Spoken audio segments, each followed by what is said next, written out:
ইরানের আকাশে লাল রঙের একটি পতাকা যখন দুলে উঠল, তখন সেটি শুধু আর কাপড়ের টুকরো নয়, বরং গভীর বার্তা, শোক, ক্ষোভ আর প্রতিশোধের অঙ্গীকার মিলেমিশে একাকার হয়ে গেল। তেহরানে যুক্তরাষ্ট্র ইসরায়েল যৌথ হামলায় ইরানের সর্বোচ্চ নেতা আয়াতুল্লাহ আলী খামেনি নিহত হওয়ার পর পবিত্র শহর কুমের ঐতিহাসিক জামকারান মসজিদের গম্বুজে উত্তোলন করা হয় লাল প্রতিশোধের পতাকা।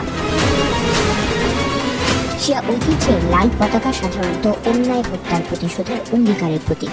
অতীতে গুরুত্বপূর্ণ সামরিক বা রাজনৈতিক ঘটনার পর এই পতাকা উত্তোলনের নজির রয়েছে। তবে এবার পরিস্থিতি ভিন্ন মাত্রা পেয়েছে, কারণ দেশের সর্বোচ্চ ধর্মীয় ও রাজনৈতিক নেতার মৃত্যুকে কেন্দ্র করে গোটা অঞ্চলেই উত্তেজনা চরমে পৌঁছেছে। রাশীয় গণমাধ্যমের দাবি, শনিবার তেহরানে এক বিমান হামলায় আয়াতুল্লাহ আলী খামেনি নিহত হন। হামলাটি যুক্তরাষ্ট্র ও ইসরায়েলের যৌথ অভিযানের অংশ ছিল বলে জানানো হয়েছে। রবিবার আনুষ্ঠানিকভাবে তার মৃত্যুর খবর নিশ্চিত হওয়ার পর ইরান জুড়ে শোকের ছায়া নেমে আসে। রাজধানী তেহরানের বিভিন্ন এলাকায় হাজার হাজার মানুষ রাস্তায় নেমে প্রতিবাদ ও শোক মিছিল করে। অনেক জায়গায় কালো ধোঁয়া উঠতে দেখা যায়, যা পরিস্থিতির তীব্রতারই ইঙ্গিত দেয়।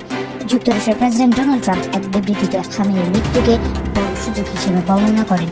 অন্যদিকে ইসরায়েলের প্রধানমন্ত্রী বেনিয়ামিন নেতানিয়াহু ইরানের জনগণকে বর্তমান শাসন ব্যবস্থার বিরুদ্ধে ঐক্যবদ্ধ হওয়ার আহ্বান জানান। এই বক্তব্যগুলো তেহরানের জনমনে আরও ক্ষোভ উস্কে দিচ্ছে বলে বিশ্লেষকদের ধারণা। রাজনৈতিক বিশ্লেষকদের মতে লাল পতাকা উত্তোলন কেবল একটি প্রতীকী প্রতিবাদ নয়, এটি ইরানের ভেতরে ও বাইরে একটি শক্ত বার্তা। কুম শহর শিয়া মুসলিমদের কাছে অত্যন্ত পবিত্র। সেখানকার জামকারান মসজিদে এই পতাকা উড়ানো মানে রাষ্ট্র সমর্থকদের কাছে এটি ধর্মীয় ও রাজনৈতিক দায়িত্বের ঘোষণা। ফলে ভবিষ্যতে সামরিক বা কূটনৈতিক প্রতিক্রিয়ার সম্ভাবনা উড়িয়ে দেওয়া যাচ্ছে না। এদিকে দেশের শীর্ষ নেতৃত্বে শূন্যতা পূরণের প্রক্রিয়াও শুরু হয়েছে। অন্তর্বর্তী ব্যবস্থাপনার অংশ হিসেবে 66 বছর বয়সী ধর্মীয় নেতা আলী রেজা আরাফিকে অস্থায়ী নেতৃত্ব পরিষদে নিয়োগ দেওয়া হয়েছে। তিনি প্রেসিডেন্ট মাসুদ পেজেশকিয়ান এবং প্রধান বিচারপতি গোলাম হোসেন মোহসেইনি এজেইনের সঙ্গে 3 সদস্যের এই পরিষদে কাজ করবেন।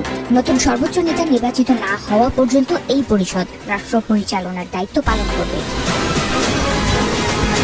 ইরানের সংবিধান অনুযায়ী সর্বোচ্চ নেতা নির্বাচন করে বিশেষ সংস্থা অ্যাসেম্বলি অব এক্সপার্টস।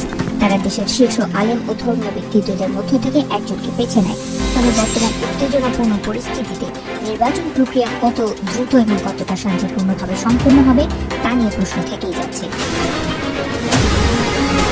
আঞ্চলিক রাজনীতিতেও এর প্রভাব পড়তে পারে।